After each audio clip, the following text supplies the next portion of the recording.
gang violence and other kind of violence. Get away! I could be at work, at school, in my car, and I can still get shot by the police. But I can get shot anywhere. So it is what it is.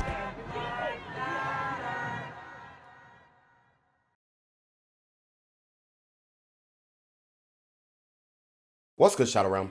It's the Black Gen Z Mindset. Make sure you go ahead and like, comment, share, subscribe, and let's get into the video. Now new at 10, a packed house tonight at the Hickory Hill Community Center as public safety leaders address crime in Memphis.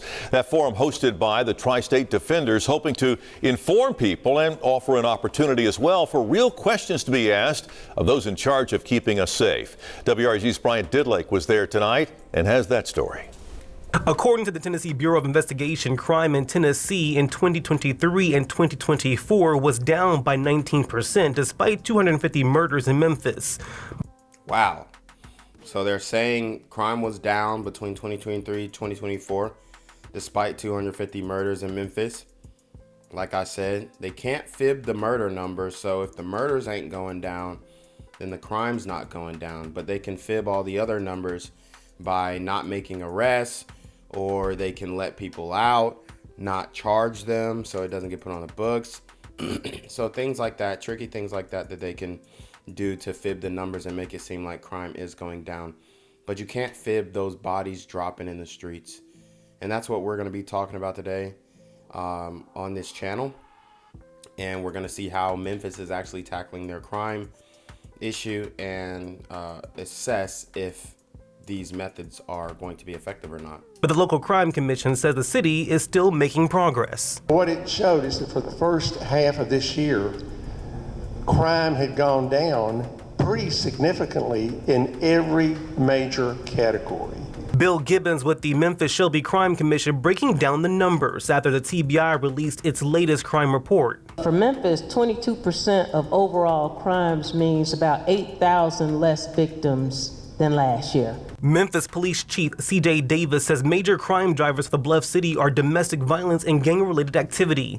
The chief says in most crimes it's between people who know each other. She says through community partnerships and programs like their Dare Great program is where crime prevention takes place. It's important for us to get to our young people when they're at that 10, 11, and 12, year age, so that you can get it in their heads, the dangers and the risks. The crime updates came during a community forum. How is your office making sure that you ensure accountability? Our backup in intake right now, this morning we had 165 in intake. Sheriff Floyd Bonner says his office is stretched thin because they're taking in so many inmates at the jail, about 60 to 70 prisoners a day. At 201 right now, nearly 2,800 men, which is over capacity.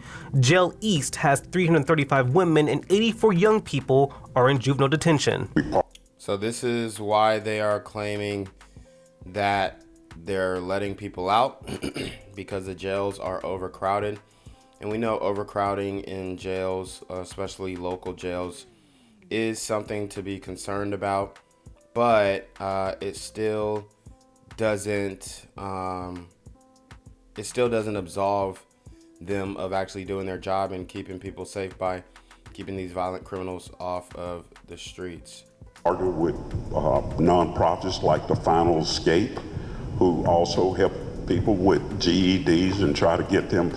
In other words, ladies and gentlemen, we're trying to make a better person. Shelby County District Attorney Steve Mulroy was also there tonight and says while his office is taking a harder stance of violent offenses, he still needs help from the people in the community. That means being willing to cooperate with law enforcement in a robust way. That means providing tips. It means reporting crimes. It means being able to serve as witnesses. In Hickory Hill, Brian Didlake, WREG News Channel 3. Dozens of people accused of some of the most violent crimes are off the streets of Memphis. And that's after a multi-agency crime crackdown aimed at making the city safer. U.S. Marshals Service released its arrest numbers in Operation Memphis Streets on the same day Memphis Police shared its own data on its crime-fighting efforts. ABC 24's Lauren Turman joins us now with what law enforcement and the community believe could lead to long-term solutions. Lauren. U.S. Marshals, Pepper, say this 2-week operation targeted gang members and others with violent felony warrants. But those I spoke with say they're wondering, will it make a lasting difference in the neighborhoods where it's most needed? On Thursday, the U.S. Marshals Service announced the result of its latest gang violence reduction initiative in Memphis. There's various lanes and various spaces under the umbrella of public safety. And the community does have a role because we do not want to see federal troops, federal agents patrolling our streets. The 2-week operation in mid-July involves 6 arrest teams, including several local and regional law enforcement agencies, the Tennessee Bureau of Investigation, and the FBI. In total, they made 141 arrests, 14 of which were suspects wanted for homicide, 67 for aggravated assault, and 163 warrants cleared in the city. Damn. We just understand that the relationship between law enforcement and our communities have been a very volatile relationship for years. Just hours before the Marshals' announcement, Memphis police shared data showing violent crime has dropped to 6-year lows in areas like homicide, burglary, and aggravated assault. But are Memphians convinced? Online comments under MPD's post show some are skeptical. One person accused the department of cherry-picking numbers, and another wrote, "You definitely live in a different Memphis than I do." I don't put a whole lot of trust in the law enforcement, but I do trust God. So that's my whole process about this. So I do feel safe because I do have God. Cowan says reducing violence in Memphis starts. And I think the relationship between the community and the law enforcement definitely needs to be rebuilt. We've had so many instances of mistrust and just, different conflicts that they've gone through. But ultimately, especially in Memphis, man, them police are trying to do their best. Because you have a small city with the highest murder rate per capita, one of the highest at least, and it's hard to manage all of that with the lack of resources that they're getting. And then you have the district attorneys and the prosecutors who are allowing these criminals to get back on the streets. So they're fighting an uphill battle, and not to absolve them of every decision that they make, but ultimately they are in the business of helping the community, not hurting it. So that relationship is definitely important. With addressing the root causes of crime, like access to education, healthcare, and fair housing. And those spaces are the spaces that lead to the perpetration of violence. When someone is not being heard, when their housing is inadequate, we're hearing about the numerous amount of code violations in various places. Just understanding that these are still humans. And we attempted to confirm with U.S. Marshals one of the most important questions in all of this, if this operation will be expanded or will continue based on the results, or if this is also a first step in expanding a federal law enforcement presence in Memphis. And we did not receive a response. In the studio, I'm Lauren Turman. What's good, Shadow Realm? It's your boy Janquavius Jackson, and y'all already know I'm demonetizing shadow banning this bitch. So if you want to contribute, go to the Cash App, the PayPal, the GoFundMe, or join the Patreon.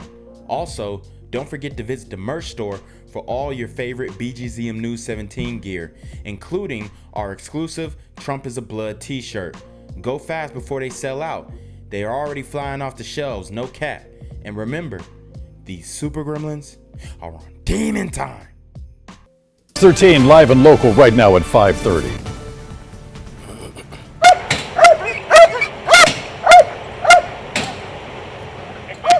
Police are bursting through doors to catch people accused of violent crimes in Memphis. New tonight, Fox 13 has details about a weeks-long sweep investigators say took almost 150 violent fugitives off the streets. That includes more than a dozen people wanted for homicide. Those arrests include Victor Peeler, charged with a dozen counts of attempted murder for firing shots at MPD officers on the 4th of July. Talia Jones, accused of facilitating the murder of rapper Project Pat's son. Damn, I told you these hoes will get you set up. Got Project Pat's son killed. That's crazy. Travis Boyd, who is accused of shooting and killing a man outside Southland Casino in West Memphis. And Darian Taylor, the teenager charged with the 2024 murder of a 93-year-old retired school teacher. Damn. Fox 13's Martin Staunton got to ride along for a day in that 2-week operation. He's live in Memphis right now. So Martin, your ride along included a tip on a fugitive who made national headlines. Daryl, the last day, last month, I should say, U.S. Marshals received that tip that the final fugitive from that big jail escape in New Orleans earlier this year was here in Memphis, and Operation Memphis Streets tried to find him and arrest him. Police with a warrant! Police with a warrant! Come to the door! Each day, 6 arrest teams worked. The day I went along, they all converged on this apartment complex, complete with air support. This after a Crime Stoppers tip said they'd find the escaped inmate here. Keep your hands up. Keep coming. But when they brought the man out, it wasn't the guy they were looking for. But the U.S. Marshals say Operation Memphis Streets turned up plenty of other people they wanted to catch. 141 violent fugitives were arrested, including 14 people wanted for homicide. These law enforcement officers cleared 163 arrest warrants in Memphis. That includes homicide fugitives, aggravated assault suspects, accused sex criminals, and reported robbers. Fugitive task force teams suit up like they're heading into battle because their targets are people charged with hurting people. Safety here has 2 prongs. Everything we do is predicated toward our safety and the safety of the public. This task force worked the streets 2 weeks in July. Fox 13 was there when they went after a man wanted for allegedly strangling a woman.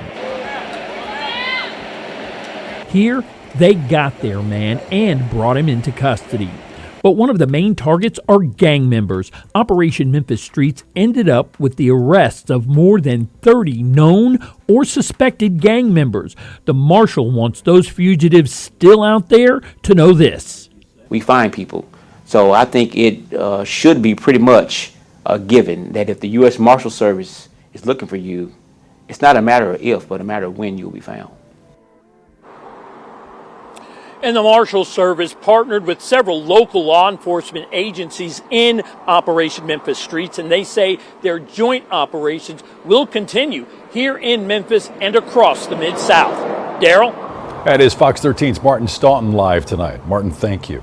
This is Fox 13 News, the most watched news in the Mid-South. I got 2 guns put in my face within 5 minutes. At different locations? It's 2 different locations. A mother carjacked at gunpoint. Memphis police are searching for the people they say robbed and carjacked 2 women at a gas station in Orange Mound. Now, this happened Saturday night, 10:45 on Lamar Avenue. And tonight, only on Fox 13, the victim breaks down how these terrifying moments all started. Fox 13 Sierra Jordan has that story. The mother told me all she could think about was her daughter as a gun was pointed at her face. And now she says she is just grateful to be alive. Wow. So we have a elderly woman in her early 50s, late 40s maybe, who was stuck up, carjacked at gunpoint with her friend. And these are the sisters who are ending up becoming victims of these super gremlins on Demon Time. And, you know, the irony is a lot of times they are some of the main ones contributing to raising these hoodlums, not only raising them, but defending them when they do commit violent crimes and bad actions. They were screaming for defunding the police. They were, you know, trying to advocate for these YNs who are crashing out. And now we're starting to see a crackdown, and we're starting to see more black women becoming victims of these crimes. So they're speaking against it now. And, you know, it's very interesting how the tide has turned from 2020, 2021, when we started covering these stories, to now. I was scared, and I was just hoping that he didn't shoot me. And I just threw my hands up and just bagged away. What started as a quick stop for gas turned into a traumatic experience for Regina Seymour and her friend on August 16th. Seymour told Fox 13 they stopped at Save and Go gas station on Park Avenue just after 10. Then, she says, as they were backing out, they were hit by a black Cadillac. It kind of shocked me because when he came up, then I looked down, I seen that he had a whole gun. So I was looking like a deer caught in the headlights. My friend was looking at me, I'm looking at her. He was like, give me what you get. What you get? What you get? And I'm like, I ain't got nothing. Seymour says the suspect took her phone, demanded money, then walked back to his vehicle. That is when she says she escaped the gunman, hoping she was safe. But police records showed the black Cadillac followed her up a street to a quick stop gas station on Lamar Avenue. This time, two men with guns jumped out of the car, demanded her 2017 Outlander and everything inside. As I tried to protect myself, I grabbed the weapon that I had in my car, which was a knife. He pulled out a gun that had like a barrel clip on it and said, get back, B, before I kill you. Damn. The suspects drove off with her car. And he ain't have to call his sister a B. I mean, this is absolutely wild, but you know, this is the type of level of depravity that these young YNs, these super gremlins, have gone to, where they don't respect the elders, they don't respect the people that came before, made a way for them. All of the respect for the elders is gone. 2 designer purses, wallets, IDs, and hundreds of dollars. Seymour says after losing a loved one to gun violence last year, she wants tougher laws to keep violent offenders behind bars. I can get another purse or whatever, but I know I can't get no another life. When they go to jail for these crimes, these aggravated crimes, y'all gonna have to leave them in jail with no bond. You cannot give them no bond. They're gonna make it and they're gonna get out of jail and commit more crimes. Wow. That was explosive. I mean, we've never heard a black woman say this ever. Ever. Out of the years that I've been covering this, we've never heard a black woman say deny their bond and keep they behinds locked up. The tide is truly turning, and when you have the sisters turning on these super gremlins on demon time, that's when you know that it has gotten, bad beyond repair. And harm more people. We reached out to Memphis police. They told us no arrests have been made, but the investigation continues. If you know anything about the suspects or missing car, you are urged to reach out to Crime Stoppers at 901-528-CASH. In Memphis, Sierra Jordan, Fox 13 News. Gang violence and other kind of violence.